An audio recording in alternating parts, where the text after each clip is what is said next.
ফাতাহ-4 বাংলাদেশের প্রতিবেশী পাকিস্তানের শ্রেণীবদ্ধ ক্ষেপণাস্ত্র প্রকল্পগুলোর এক আধুনিক কিস্তি, যা দেশের প্রতিরক্ষা সক্ষমতা জোরদার করার প্রদর্শন বলে বিবেচিত।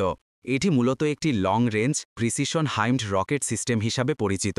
পরিকল্পিতভাবে এটি ভূ-আধিপত্য ও কৌশলগত স্থাপনা লক্ষ্য করে অতীতের ফাতা সিরিজের তুলনায় উন্নত ক্ষমতা প্রদর্শন করে।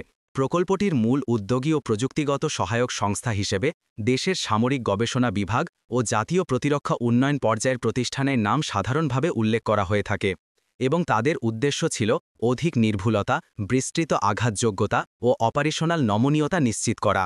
কারিগরি দিক থেকে ফাতাহ-4 একটি গাইডেড অ্যারো ব্যালিস্টিক ক্রুজ ধাঁচের মিশ্র বৈশিষ্ট্য প্রদর্শন করে। এটি দূরত্ব বাড়িয়ে আঘাত করার ক্ষমতা, স্যাটেলাইট সহায়ক ন্যাভিগেশন এবং উন্নত ওয়ারহেড অপশন সমর্থন করে।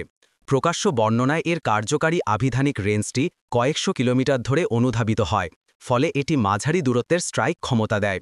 লক্ষ্যভেদে স্যাটেলাইট জিপিএস বা ইনার্শিয়াল ন্যাভিগেশন ব্যবহার করে লক্ষ্য নির্ধারণ ও কোরেকশন করা সম্ভব, যার ফলে লক্ষ্যভেদের নির্ভুলতা তুলনামূলকভাবে উন্নত।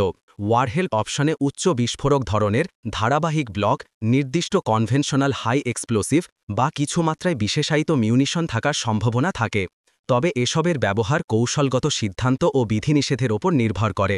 অপারেশনালভাবে ফাতাহ-4কে কিভাবে ব্যবহার করা যেতে পারে তা মূলত কৌশলগত অপশন প্রদানে কেন্দ্রীভূত। এটি সামরিক স্থাপনা, সাপ্লাই লাইন বা কমান্ড কন্ট্রোল কেন্দ্রকে লক্ষ্য করে দ্রুত ও প্রিসিশন স্ট্রাইক দেওয়ার জন্য ডিজাইন করা।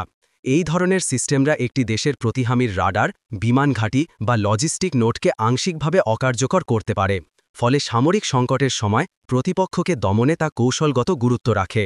পাশাপাশি রেঞ্জ ও নির্ভুলতা বৃদ্ধির কারণে এই ধরনের ক্ষেপণাস্ত্রের অস্তিত্ব প্রতিবেশী দেশের প্রতিরক্ষা নীতিতে বিবেচ্য প্রভাব ফেলে।